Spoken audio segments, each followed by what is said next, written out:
Welcome to my YouTube channel A2Zmix Knowledge। आजको video electric magnet अथवा विद्युतीय चुम्बक कसरी बनाउने भन्ने विषयमा रहेको छ। ओके साथीहरु, एकपटक यो फिगरलाई हेरौं। यो फिगरमा चाहिँ एउटा ठुलो फलामको किलालाई चाहिँ तारले बेरिएको छ र त्यो तार चाहिँ लगेर विद्युतीय स्रोत अथवा ब्याट्रीमा जोडिएको छ। अनि त्यो तलको ठुलो फलामको किलाले चाहिँ साना फलामको किलाहरूलाई अथवा साना फलामको पिनहरूलाई चाहिँ तानिरहेको छ। यसको मतलब त्यो ठुलो फलामको किला चाहिँ एउटा चुम्बक भयो, म्याग्नेट बनेको छ। त्यसैले चाहिँ साना फलामको किलाहरूलाई तानेको छ। ओके साथीहरु, यो कसरी हुन्छ त? यी सम्पूर्ण कुराहरू म यस भिडियो मार्फत बताउने नै छु। ओके साथीहरु, भिडियोलाई अन्त्यसम्म हेर्नु होला। मेरो यस च्यानललाई चाहिँ सब्स्क्राइब गर्नु भएको छैन भने प्लिज सब्स्क्राइब गर्न नभुल्नु होला। ओके, यो एक्सपेरिमेन्ट गर्नको लागि चाहिँ हामीलाई आवश्यक सामग्रीहरू चाहिँ हामीलाई इन्सुलेटेड वायर आवश्यक पर्छ, आधा मिटर जस्तो इन्सुलेटेड वायर।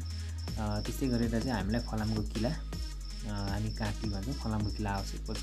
र विद्युतीय स्रोतको लागि चाहिँ हामीलाई ब्याट्री र त्यस्तै गरेर मसिनो फलामको पिनहरू आवश्यक पर्ने गर्छ।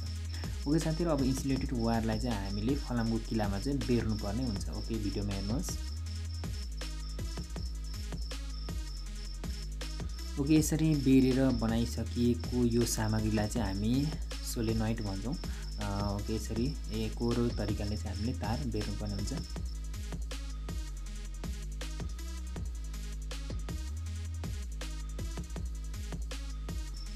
यो इन्सुलेटेड वायर भएको कारणले चाहिँ यसको टुप्पोमा थोरै भागको चाहिँ बाहिरी पत्रलाई चाहिँ फ्याँक्नुपर्ने हुन्छ।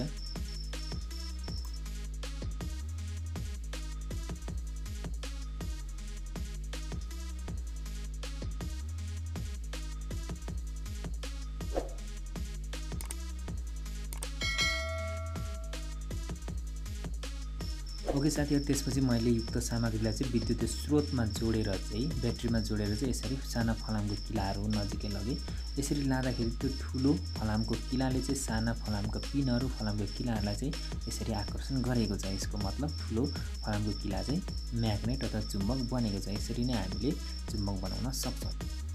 ओके, अब हामी यो फलामको किलालाई चाहिँ एकदम पावरफुल म्याग्नेट, शक्तिशाली चुम्बक पनि बनाउन सक्छौँ। यसको लागि के गर्ने त? ओके साथीहरु, एकपटक फेरि हामी यो फिगरलाई हेरौँ। यो फिगर अगाडिको फिगरभन्दा केही फरक छ। यहाँ रहेको तारको फन्काको सङ्ख्याहरू अलिक बढिरहेको छ। ओके साथीहरु, एकपटक हामी अगाडिको फिगरसँग तुलना गरेर हेरौँ। ल हेर्नुहोस् साथीहरु, अगाडिको फिगरमा चाहिँ तारको फन्काको सङ्ख्याहरू यसरी कम मात्रामा थिए, पातलो थिए। तर अहिलेकोमा हेर्नुहोस् त, यहाँ तारका फन्काको सङ्ख्याहरू धेरै बाक्लो रहेको छ। ब्याट्रीको सङ्ख्या पनि एउटा छ, अहिले ब्याट्रीको सङ्ख्या दुईटा छ। त्यसैले गर्दाखेरि चाहिँ दुईटा लाउँदाखेरि र तारको फन्का सङ्ख्या बढाउन बित्तिकै मसिनो पिनहरूलाई पनि धेरै तानिरहेको छ। ओके, यसको मतलब के रहेछ त भन्दाखेरि चाहिँ हामीले शक्तिशाली चुम्बक बनाउन लागि चाहिँ नम्बर 1 मा तारको फन्काको सङ्ख्या बढाउनु पर्यो र नम्बर 2 मा चाहिँ हामीले ब्याट्रीको सङ्ख्या बढाउने भनेको विद्युतीय स्रोत चाहिँ बढाउनु पर्यो। यति गरेको खण्डमा चाहिँ हामीले त्यही चुम्बकीय वस्तुलाई चाहिँ अथवा फलामको किलालाई चाहिँ हामीले शक्तिशाली एउटा चुम्बक बनाउन सक्ने रहेछौँ। ओके, यसलाई पनि हामी प्रयोग गरेर हेरौँ। फेरि पनि म सोलेनोइड तयार गर्दैछु।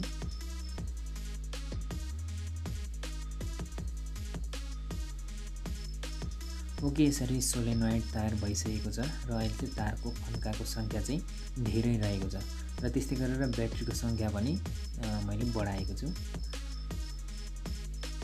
र यसरी हेर्नु साथीहरु, यो अहिले चाहिँ एकदम पावरफुल म्याग्नेट भइसकेको छ। अघि थोरै मात्रै ती मसिनो पिनहरूलाई चाहिँ तानेका थिए, अहिले हेर्नुहोस् लगभग सबै पिनहरूलाई चाहिँ तानिसकेको छ। ओके, यसरी नै हामीले चाहिँ पावरफुल म्याग्नेट चाहिँ बनाउन सक्छौँ। ओके साथीहरु, thank you for watching my video. मन परेमा लाइक गरिदिनु होला, कमेन्ट गरिदिनु होला, साथै सब्स्क्राइब गर्न नभुल्नु होला। Okay, thank you for watching my video.